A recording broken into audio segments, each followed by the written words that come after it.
नागपूरमध्ये मात्र काहीसं वेगळं चित्र पाहायला मिळते। इथे युती आघाडी होते तर तिकडे शिंदे शिवसेनेने एबी फॉर्म वाटायला सुरुवात केलेली आहे आणि त्याला कारण आहे ते म्हणजे भाजपकडून अपेक्षितपणे प्रतिसाद न आल्याने अखेर शिवसेनेने 55 नगरपरिषद आणि नगराध्यक्षपदाच्या उमेदवारांना एबी फॉर्म वाटला।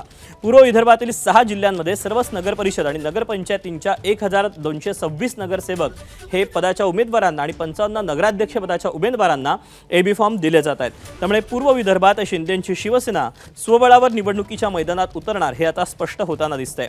अशी स्थिती पश्चिम विदर्भात देखील आहे। इथे सुद्धा शिवसेना स्वबळाच्या तयारीत पाहायला मिळते। त्यामुळे विदर्भात अनेक ठिकाणी तिरंगी आणि चौरंगी लढत पाहायला मिळणार आहे। नागपूर जिल्ह्यात 27 पैकी 19 ठिकाणी एबी फॉर्मचं वाटप झालेलं असून उर्वरित ठिकाणी आज एबी फॉर्मचं वाटप केलं जाणार असल्याचं कृपाल तुमाने यांनी सांगितलं आहे।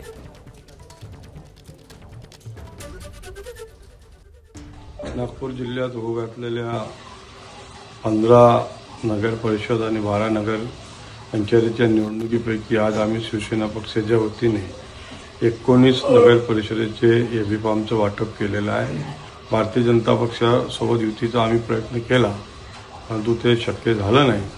त्यामुळे आम्ही आता मैत्रीपूर्ण लढती करणार आहोत। एबीपी माझा, उघडा डोळे बघा नीट।